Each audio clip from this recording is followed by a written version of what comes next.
Olá, galera! Eu sou a professora Paula Rocha e eu vou trabalhar com vocês Língua Portuguesa 2, assunto 3, que é o assunto que fala sobre os advérbios. Lembrando que advérbios, faz parte de uma classe de palavras as quais vocês estudam desde as séries anteriores, No ensino fundamental, a gente já trabalhava os advérbios, assim como as outras classes de palavras, como substantivo, adjetivo, os verbos, os pronomes. Então, o que nós precisamos focar agora no nono ano militar? Nos assuntos mais importantes em relação ao advérbio, tá? E que vão aparecer, vão ser cobrados para você numa prova de concurso. Porque a gente leva em consideração, enquanto professora, que vocês, já têm o conceito básico de advérbios. Então, algumas coisas nós vamos relembrar, tá? E outras coisas vamos analisar principalmente numa turma militar, para aquilo que pode aparecer numa prova de concurso. Então vamos relembrar aqui basicamente o que é um advérbio. Primeira informação importantíssima: o advérbio faz parte das classes de palavras. Na língua portuguesa nós temos 10 classes gramaticais. Dentre elas, citando alguns exemplos, nós temos substantivo, adjetivo, pronome, verbo, interjeição, conjunção e várias outras classes, tá?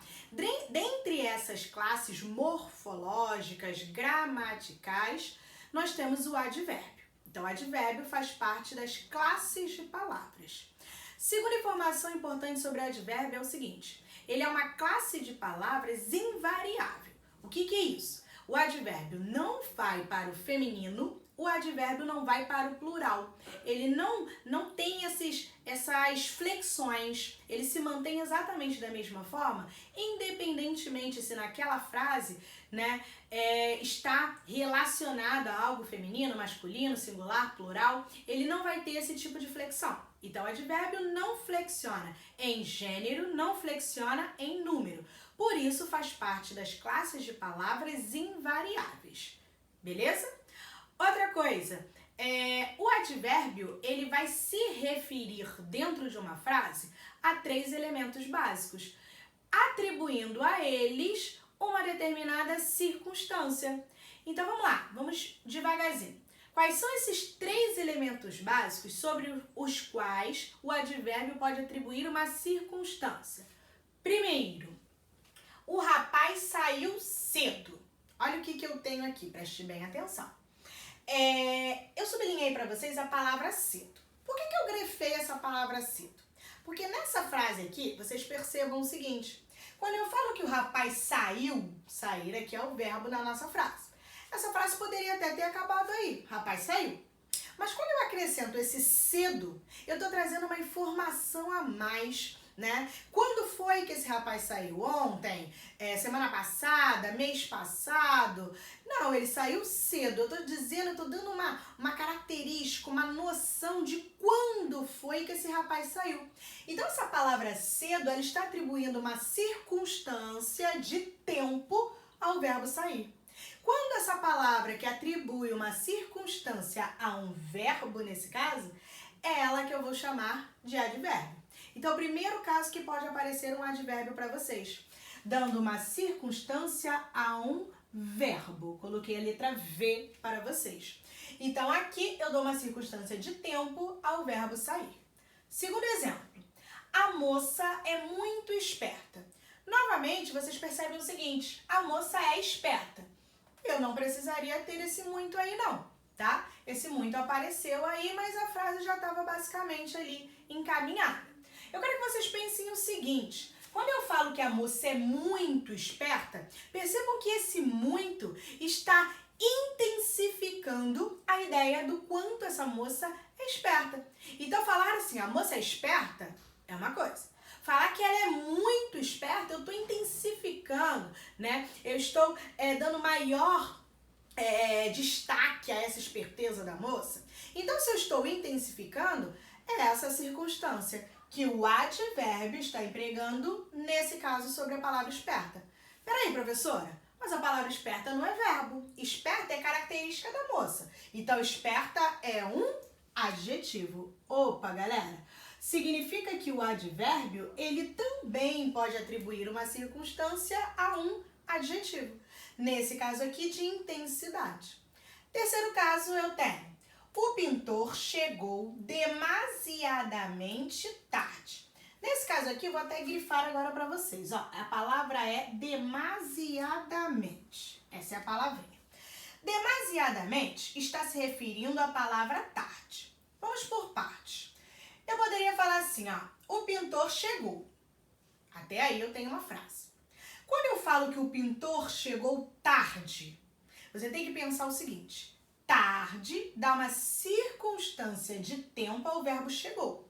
Então, tarde já é advérbio. Tarde é advérbio de tempo, porque ele dá uma circunstância a um verbo, ok? Mas não é isso que eu quero trabalhar nessa frase.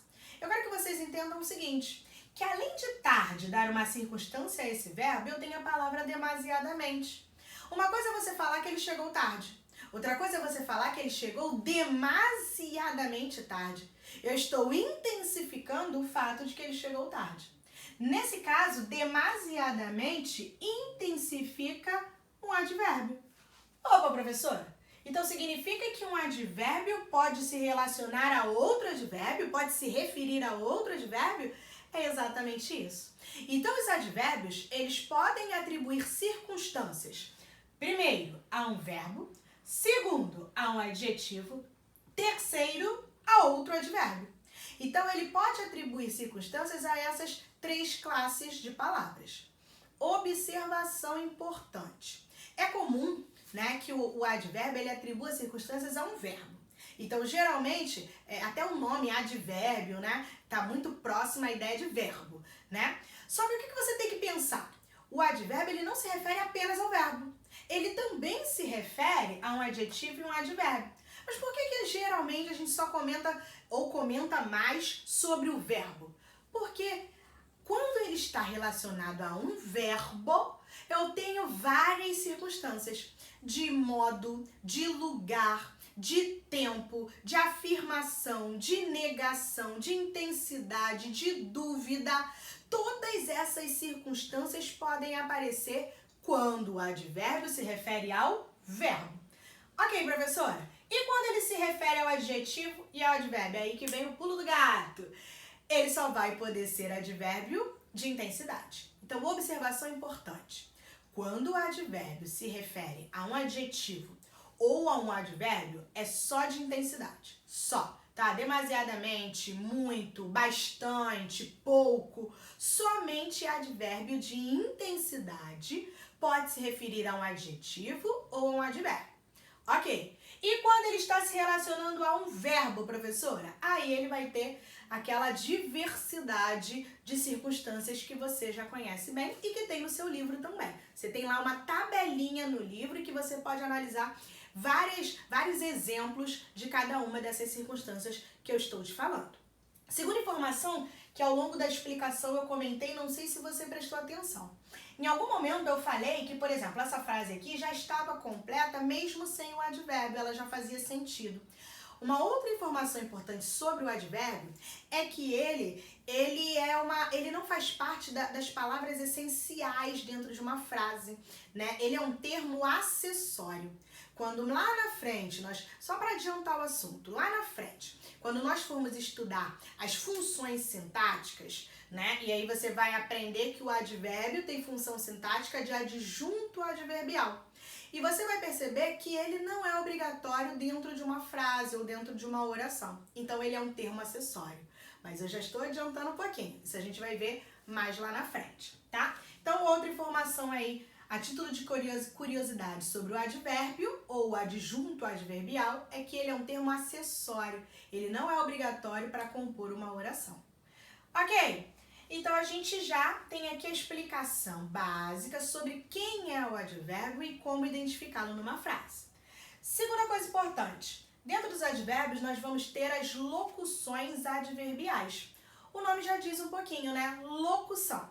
Se é uma locução, eu tenho que ter mais de um elemento. Geralmente na locução adverbial eu vou ter preposição, mais pode ser um substantivo, né? Eu vou ter mais de um elemento que juntos tem o valor de um advérbio. Então, por exemplo, à noite, fim de semana, à esquerda, todos esses aqui têm mais de um elemento que juntos tem valor de um advérbio. Por exemplo, fim de semana tem valor de tempo, à esquerda tem valor de lugar. Apesar de ser mais de um, também, né, tem o mesmo valor de um advérbio. E por isso, ao invés de chamar unicamente de advérbio, eu chamo de locução adverbial. Adjetivos adverbializados. Esse tópico é importante porque ele pode aparecer para você numa prova de concurso para tentar te ludibriar, te confundir. Como é que isso acontece? Algumas palavras, quando você tira do contexto, vocês podem perceber que dá para encaixar em algumas classes de palavras. Por exemplo, quando eu te dou a palavra alto, geralmente você associa a palavra alto a um adjetivo. Alto pode ser a característica de uma pessoa, de um prédio, de uma escada, né? Agora, olha o que acontece. Quando eu relaciono a palavra alto a um substantivo, realmente ele é um adjetivo. Então, por exemplo, o rapaz alto. Ok, alto é a característica do rapaz e por isso é um adjetivo. Tranquilo até aí. Mas olha na frase que eu coloquei para vocês. O rapaz fala alto. Opa! Presta bem atenção. A palavra alto está se referindo ao rapaz? É o rapaz que é alto? Não. Nesse caso aqui, a palavra alto se refere ao falar.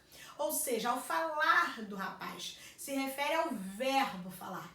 Opa, se a palavra alto está atribuindo uma circunstância ao verbo, ela deixou de ser adjetivo. Nesse caso aqui, ela se tornou um advérbio. Por isso, inclusive, que eu vou chamar esse adjetivo de adverbializado. Nessa frase, eu vou considerar que funciona como um advérbio. Então, muito cuidado. Se fosse o rapaz alto, seria adjetivo.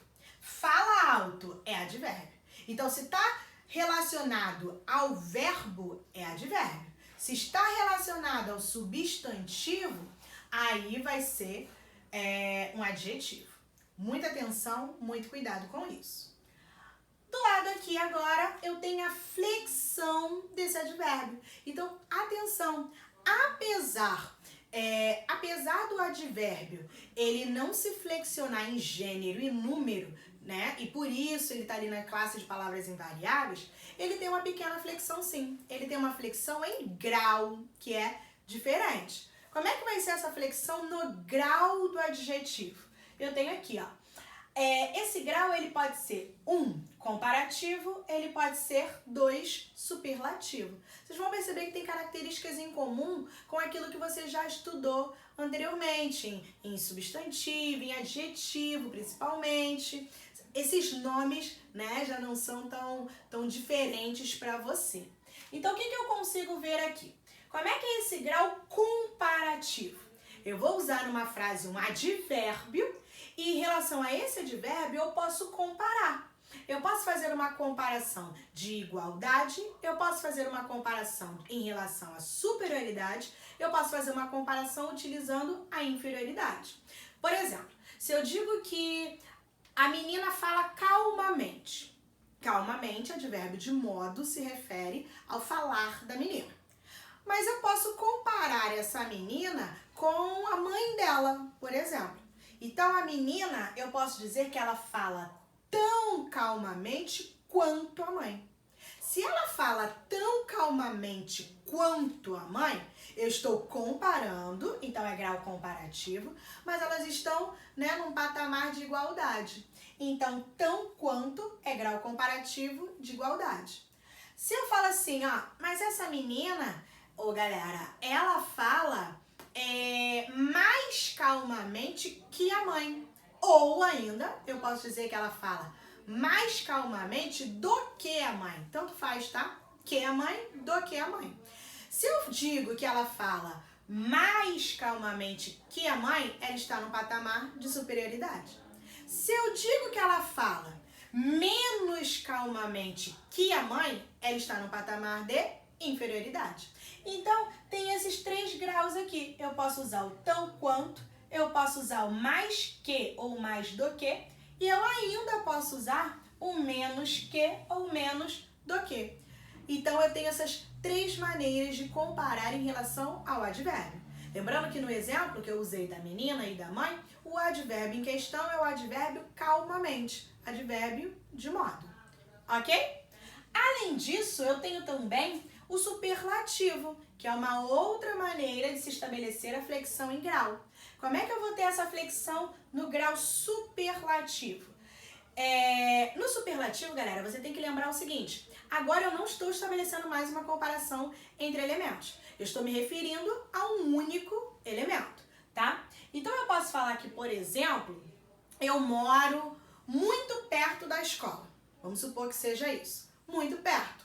Acabou. Eu já tenho grau superlativo aí, tá? O superlativo, inclusive, ele vai ser sempre absoluto, porque lá quando você estudou adjetivo, você percebeu que o superlativo ele poderia ser absoluto ou relativo. Absoluto, quando eu não relacionava a nenhum elemento. Relativo, quando você relaciona a um conjunto, a um grupo. Aqui no advérbio isso não acontece. No advérbio, o superlativo é apenas absoluto. Então, eu não vou estabelecer relação nem com um elemento só, nem com um grupo de elementos. Então, se eu falo que eu estudo, que a minha casa, por exemplo, é muito perto, eu tenho 2 palavras, muito perto. Mas eu poderia falar também que a minha casa é pertíssimo. Opa, pertíssimo, eu usei uma palavra só, com esse íssimo no final. Que diferença é essa, professora? Uma diferença básica. Quando eu uso 2 palavras muito perto, eu tenho superlativo analítico. Quando eu uso uma palavra só, pertíssimo, por exemplo, eu tenho superlativo sintético. Dei outro exemplo aqui para vocês, que é a palavra cedíssimo. Na palavra cedíssimo, eu usei um só, com um elemento aí com esse sufixo íssimo, e por isso ficou sintético. Vamos ver uma diferença. Se eu colocasse acordei muito cedo, superlativo analítico, usei 2 palavras. Se eu coloco para você acordei cedíssimo, superlativo sintético, usei uma palavra só. Essa é a única diferença, ok? Para fechar aqui, né, esse nosso momento da aula, eu tenho uma observação para vocês. Em relação às expressões mais bem e mais mal. Galera, mais bem, mais mal.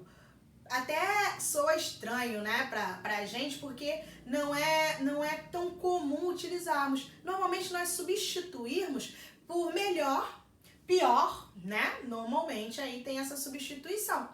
Porém, prestem muita atenção, porque isso também pode aparecer numa prova de concurso para vocês. É adequado, tá? É gramaticalmente correto utilizar na língua portuguesa mais bem ou mais mal diante de particípio, tá? Ou particípio regular ou irregular. Por exemplo, eu posso dizer que essa foi a redação mais bem elaborada que eu já vi. Ou seja, mais bem elaborada. Elaborada é particípio. Então, eu tenho que usar mais bem. Eu não poderia usar, por exemplo, essa é a redação melhor elaborada. Opa, não pode, porque elaborada é particípio. Por exemplo, feito ou feita é particípio. Eu não posso falar assim, ó, essa é a casa mais mal feita. Quer dizer, isso eu posso falar. Eu não posso falar assim, ó, essa é a casa pior feita. Aí não, tem que ser mais mal feita. É assim mesmo. Por quê? Porque feita é particípio. Então, diante de particípio, feito, elaborado, redigido e por aí vai. Toda vez que você tem particípio, lembra disso. Antes do particípio, eu não posso usar melhor ou pior. Eu tenho que usar obrigatoriamente, não é opcional, galera. Eu tenho que usar obrigatoriamente para estar de acordo com as regras da língua portuguesa, mais bem ou mais mal. Porque se eu não utilizo isso, eu estou em desencontro com as normas da gramática normativa. Tranquilo, galera? Entende até aqui? Então, Coloquei aqui para vocês, né, os conteúdos mais essenciais. Lembrando que o advérbio ele tem inúmeras classificações, né? O advérbio, quando se refere a um verbo, ele pode ser de tempo, de modo, de lugar e por aí vai. E você vai encontrar essa tabelinha com todas essas classificações no seu livro, tá? Na parte relativa a advérbio, que é o módulo 3, tá bom? Fiquem na paz, grande beijo e até a próxima!